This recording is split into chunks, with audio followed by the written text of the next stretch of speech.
कोई चैलेंज नहीं है, जनता के सामने कोई चैलेंज नहीं है। जन बल के आगे कौन बल है?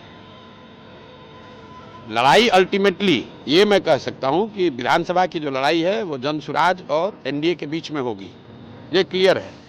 लेकिन एनडीए में तो एक टायर नीतीश कुमार है, वो पहले से पंक्चर है, दो चार गो स्टेपनी है, छोटा छोटा दल, उस सबका कोई वैल्यू नहीं है। एक भाजपा है, वो कितने ही खींच लेगी।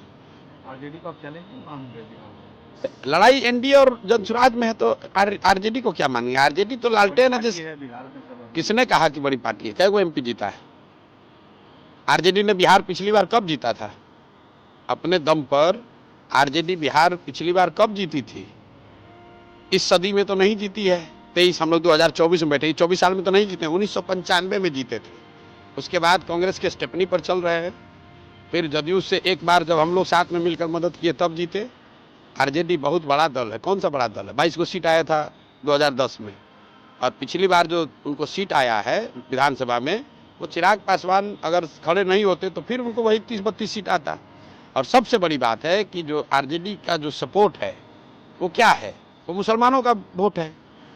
और सबसे ज़्यादा उन्होंने ठगा डराया किसको है? मुसलमानों को ठगाया है, ठगा है, डराया है, मुसलमानों को परेशान बदहाल बनाया है। तो जब आपके किरासन लालटेन में से किरासन तेल निकल जाएगा तो लालटेन कितना देर जलेगा? नहीं जलेगा। तो आरजेडी का जो किरासन तेल है, आरजेडी के लालटेन का, वो है मुसलमान।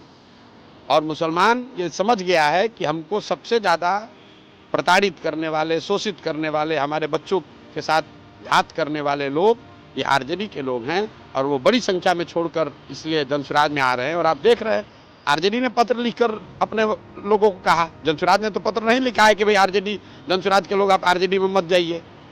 बीजेपी होने का आप पर आरोप लगता है बीजेपी के? अरे भाई, आरोप लगाने वाले लोग जो हैं ये दो साल पहले करते। कौन है प्रशांत किशोर? चलिए बी टीम मान रहा है ना, अभी थोड़े दिन में ए टीम मानेगा, फिर पता उसको चलेगा कि अब कोई टीमें नहीं बचा उसका।